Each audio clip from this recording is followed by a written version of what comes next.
बिस्मिल्लाहिर्रहमानिर्रहीम। अस्सलाम वालेकुम। आप जानते हैं कि इस वक्त आयतुल्लाह अली खामनेई का नमाज जनाजा और सरमनी हो रही, और उस जनाजे में देखिए डोनाल्ड ट्रंप ने जो बयान दिया और वहां पर लोग खड़े हो गए। लोगों ने कहा अब नहीं जाएंगे, पहले अमेरिका से बदला लिया जाए। आप अंदाजा करें डोनाल्ड ट्रंप की सूरत हाल। कहता है कि जितने लोग जनाजे में आए हुए हैं ना, जितने लोग जनाजे में आए हुए, मैं चाहता तो तमाम लोगों को मार देता। इमेजिन करें जरा कि इस वक्त पूरी दुनिया के अंदर इसकी कवरेज जारी है, और तकरीबन ईरान के अंदर जो आदादोशुमार है वो कह रहे हैं कि 2 करोड़ के करीब लोग आए हैं मुख्तलिफ जगहों पर।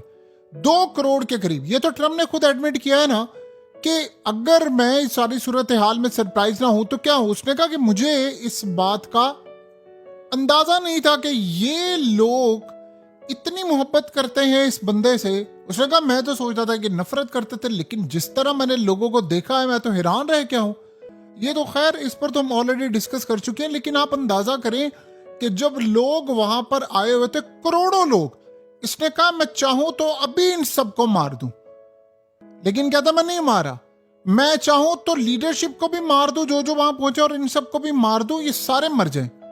आप अंदाजा करें कि वहां पर लोग इतने मुश्तिल हो गए हैं कि उन्होंने कहा है कि इसी वक्त अमेरिका पर स्ट्राइक किया जाए, इजराइल पर स्ट्राइक किया जाए और इनको मारा जाए। ये जो आपको बार बार ये बात नजर आती है ना कि डोनाल्ड ट्रंप ये कह रहा है, ईरान ने वहां पर आप सोचे इतनी सिक्योरिटी टाइट की हुई थी, स्नाइपर से लेकर हर चीज। ये जो आपको आम आवाम नजर आती है, इसमें उनके कमांडोज भी हैं, इसमें आम लिबास पहने उनके लोग भी हैं। वो एक एक चीज को मॉनिटर करें, क्योंकि ये बहुत बड़ा मजमा है और इसमें वीआईपी शख्सियात, लोग, ये सारे आए हुए हैं। लेकिन आप अंदाजा करें इस बंदे की सूरत हाल कि वो क्या बात करता है, वो दुनिया को किस लेवल पर देखता है, दुनिया को किस लेवल पर लेकर जाना चाहता है। कहता है कि मैंने इनको जज्बाती होकर देखा, लेकिन मैं हैरान हुआ था कि इन्होंने, यानी उसको गुस्सा इस बात से है कि मैं तो ये समझ रहा था कि जी ये लोग मोहब्बत नहीं करते, और कह रहा है मैं चाहूं तो इन सबको मार दूं। वहां अब लोगों के अंदर शदीद गुस्सा, उन्होंने नारेबाजी शुरू कर दी कि अभी स्ट्राइक करो अमेरिका पर, अभी स्ट्राइक करो, अभी स्ट्राइक करो, हमें बदला चाहिए। क्योंकि वहां पर ईरान की इंटेलिजेंस एजेंसी ने ये ऐलान भी किया ना सबके सामने। उसने कहा कि आज हम दफना रहे हैं अपने बाप को, अपने बुजुर्ग को, लेकिन ये बात ज़हन में रखिएगा अब उसके बाद बदला लिया जाएगा इस शख्स का। तो आप ये सोचें आज इजराइल ने क्या बात की। जरा आप सिर्फ डॉट कनेक्ट कीजिएगा कि इजराइल कर क्या रहा है। इजराइल कहता है कि जी ईरान ने गुंडे हायर किए हैं मैक्सिको से, जो ट्रंप को नुकसान पहुंचाना चाहते हैं, यानी उस पर हमला करना चाहते हैं और उसकी जान के पीछे हैं।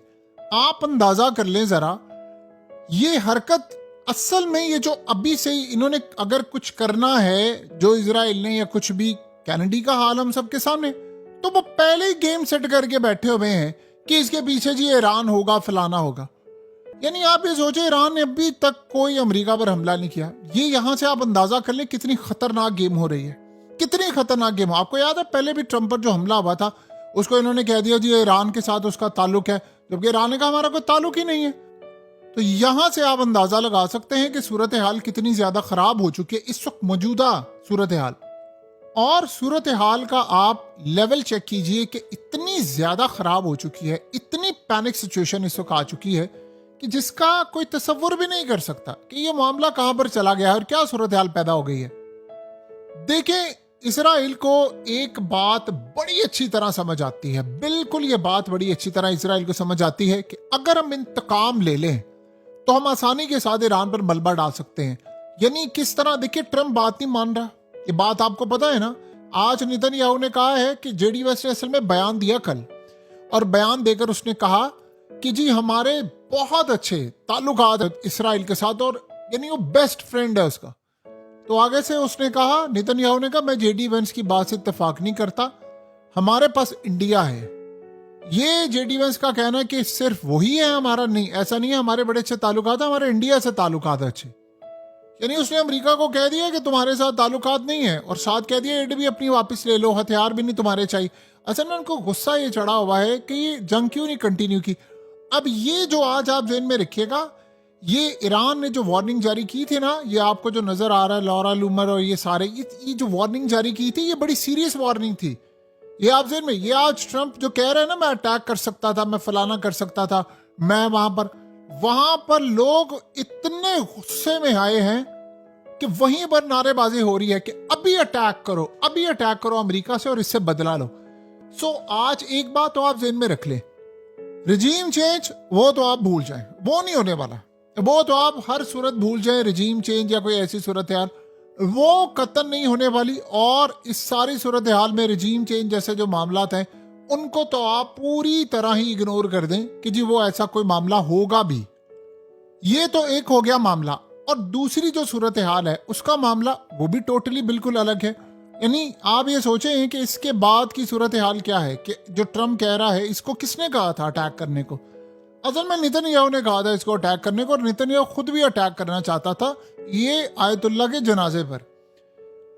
आप ये ज़हन में रखिएगा, अली खामनाई के जनाजे पर ये जो अटैक करना चाहते हैं ये दोबारा भी करेंगे, ये आप ज़हन में रख ले, ये यहाँ पर रुकने नहीं वाले। और इस सूरत हाल में इनके लिए बहुत सारी चीज़ें हैं। देखिए अमेरिका को याद रखिएगा, रिप्लेस करना इजराइल के लिए आसान नहीं है। लेकिन आप ये सोचें, वो अगर ये कह रहा है कि मैं आज रात 1 करोड़ बंदा मार देता, मैं आज रात 2 करोड़ बंदा मार देता, आप अंदाजा करें क्या ऐसा मुमकिन है? आप इस पागलपन से, इस पागल आदमी से कुछ भी एक्सपेक्ट कर सकते हैं कि ये किसी भी वक्त भी कोई भी काम कर सकता है। देखिए जरूरी नहीं है कि ये आपको लगता है कि जी आज ये काम नहीं होगा, ये किसी भी वक्त हो जाएगा, ये कर सकता है। इस बंदे से आप कोई भी उम्मीद लगाकर बैठें कि ये बंदा आपको किसी भी वक्त कोई भी सूरत हाल का सामना करते हुए नजर आएगा कि जी हम तो कोई भी अटैक कर सकते हैं, हमारे पास वो बड़ी ताकत है, हम फलाना है, ये लोग कर सकते हैं। सो लिहाजा ईरान पूरी तैयारी करके बैठा हुआ है। आप ये सोचें कि उसके अलावा जो असल चैलेंज था ईरान के लिए, अभी तक वो इसमें कामयाब हुआ है कि वहाँ जो मुसाद के एजेंट आए हुए थे वो असल में अंदर से अटैक करना चाहते। इसका मतलब है कि ट्रंप ने जो, ये देखिए जो ईरान ने इनको धमकी दी थी कि अगर अटैक हुआ तो हम छोड़ेंगे नहीं, इसमें आपको पता है कि कतर समेत, सऊदी अरब समेत सबको ये पैगाम दिया गया है कि अगर अमेरिका ने जनाजों पर अटैक किया तो हम फिर भूल जाएंगे कि कोई मुआहदा हुआ या कोई सूरत आ रही हो, फिर हम अटैक कर देंगे। फिर जाहिर सी बात है अड्डे हैं हर जगह पर, फिर इसराइल पर भी है, फिर तो जंग उसी वक्त शुरू हो जानी थी। तो आप ये सोचें, उसमें एक काम बड़ा जबरदस्त किया सऊदी अरब ने। सऊदी अरब का डेलीगेशन आया, कतर का आया, ओमान का आया, पाकिस्तान का डेलीगेशन आया और इंडिया समेत दुनिया भर से है। तो वो असल में अमेरिका के लिए जो एक सिचुएशन थी जो फेवर होने वाली थी वो भी नहीं हुई। और आपको पता है कि ईरान ने तो ऑलरेडी कहा है कि मार्को रूबियो ने धमकी दी थी कि कोई गया ना अगर ईरान में इनके जनाजे पर तो हम छोड़ेंगे नहीं। आज ईरान ने असल में अपनी पावर शो की है, अपनी ताकत शो की है। रशिया आया, चाइना आया, सारे ममालिक आए, तो एक बहुत बड़ी तबाहकुन सूरत हाल तो अमेरिका के लिए पैदा हो गई ना।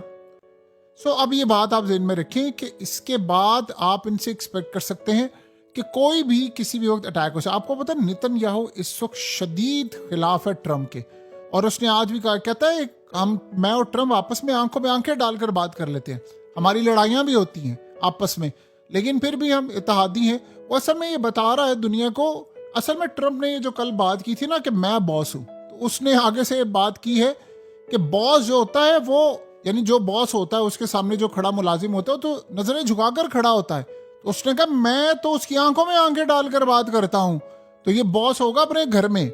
यहां तक आप अंदाजा कर लें कि ऐसी सूरत हाल जब इजराइल और अमेरिका की हो जाए। देखिए नेतन्याहू ट्रम्प को पसंद नहीं कर रहा, ये बात आप ज़हन में रख लें।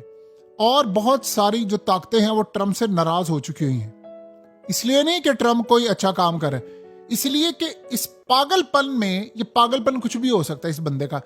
आपने दुनिया में इससे ज्यादा क्रेजी शख्स कोई नहीं देखा होगा, और वो भी जिसको इतना बड़ा ओहदा मिल गया हो। यानी आप अंदाजा करें कि कल की सूरत हाल क्या है। कभी आपने देखा ये जो शख्स आपकी स्क्रीन पर आ रहा है ये यूएस का प्लेयर है, और इसको रेड कार्ड दिखाया गया और इसको मैच से बाहर कर दिया गया, यानी अब अगले मैच के लिए नहीं आना था इसने। तो आप अंदाजा करें कि ऐसी सूरत हाल में ये बंदा डोनाल्ड ट्रंप फीफा के सदर को कहता है कि रिवर्स करके दो मुझे फैसला, और फिर वो फैसला रिवर्स होता है। यानी आप अंदाजा करें कि ऐसी सूरत हाल हमने कभी जिंदगी में देखी है कि एक सदर का ये काम है कि वो कल को, यानी मिसाल के तौर पर अंपायर को फैसला दे दे क्रिकेट में, तो कोई उठकर वजीर आजम सदर के नहीं तुम ये फैसला वापस लो, ये हरकतें करता फिर रहा है डोनाल्ड ट्रंप। और उसके साथ साथ बयान मैं इन सबको मार देता, वहां पर खड़े लोग इतने शदीद गुस्से में, वो कह रहे हैं इंतकाम लो इससे, इंतकाम, हमें इंतकाम चाहिए।